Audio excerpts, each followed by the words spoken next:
PEGI 18.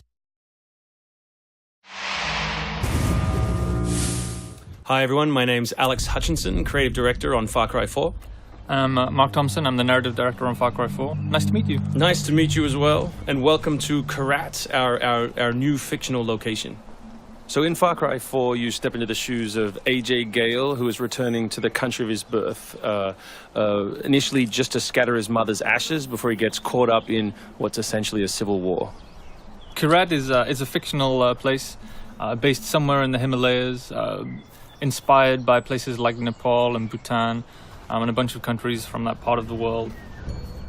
So looking out there, you know, one of the core things of any open world game, that sort of excitement and mystique and hope of an open world is, you know, what is all that smoke coming from? You know, what temples are out there? What secret locations? So we've peppered the world with different places to find, all of them filled with loot and secrets and collectibles and all that good stuff. And of course, the open world of Far Cry is densely populated with a variety of different animals, beasts. And also that's some kind of yak. I don't even know what that animal was. Yak, I believe. Is it yak? With next-gen fur. Next-gen fur, that's true. Individually modeled hairs. So you see here with the eagle, you won't see it in this demo, but you can be attacked from above for the first time in a Far Cry game. So we've tried really to play with verticality, to have threats above and below you. And obviously you can still get involved in the ecosystem of the animals and hunt. And you can throw bait now. Yes, to attract animals. Yeah, and stuff like the eagle stealing the barrel of the goat. Like, it isn't scripted, that's just what happens at the intersection of those two different AI systems talking to each other. The goal being that every player tells themselves a different story, that they get different surprises, that they have a different story to tell their buddies when they come to work the next day or go back to school or whatever. So there are a bunch of new tools in Far Cry 4, one of which you'll see here is the grapple. We wanted to make something that allowed you to clamber over those annoying cliffs you sometimes came across in Far Cry 3, and something that would also lean into the much more vertical, much more sort of mountainous regions we were building in this game. And that was a pretty simple example, but the level designers get pretty crafty with the setup. We have these areas we're calling adventure zones in the new game, which will take you to places like temples, which you can see from afar, and force you to use the grapple in sort of really interesting and different ways.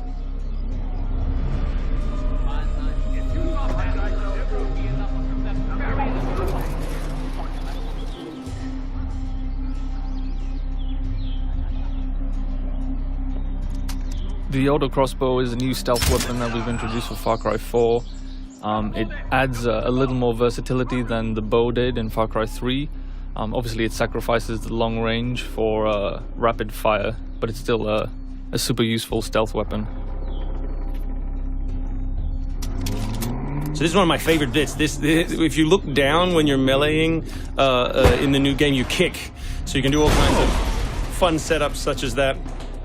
Kicking things is hilarious. I expect people around the world to be kicking rocks, explosive barrels, dead bodies come November.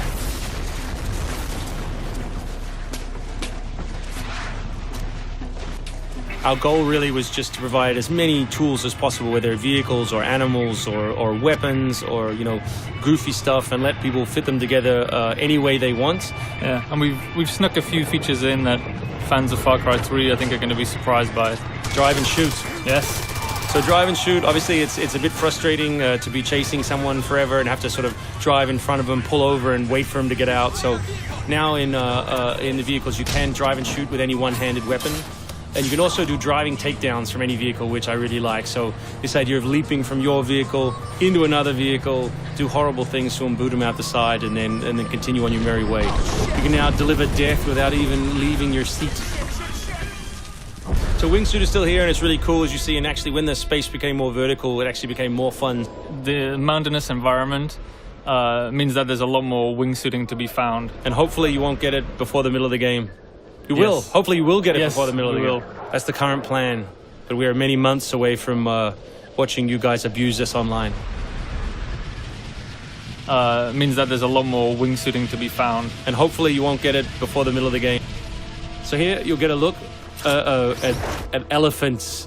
Elephants are awesome. Probably my favorite animal in the game. Weaponized in many different ways. You can drive them into a rage, watch them smash the other characters in the world, or you can clamber on top of one and drive it through the gate yourself. My favorite animal is the human animal. It's very Far Cry 2 of you, Mark. Oh, it's the shark of darkness. So co-op is a massive part of the new game. It's one of our big ways of opening up the open world and letting you play any way you want.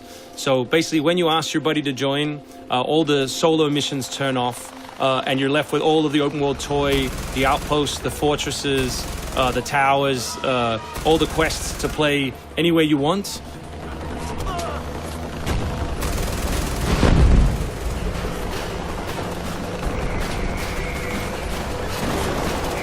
All right, let's do this. What do you think of the Buzzer, Mark, which is a small one-man helicopter? It's very red. No, but it's cool because it gives like this almost like developer perspective on the world. Like you normally in Far Cry 3 you could never really see an outpost, or you couldn't engage with an outpost from this kind of vantage point, which is really cool. So the outposts from Far Cry 3 were like the template for the fortresses. They're kind of like bigger, better, more badass version of the outpost to More badass. to paraphrase Cliffy B. Badassitude.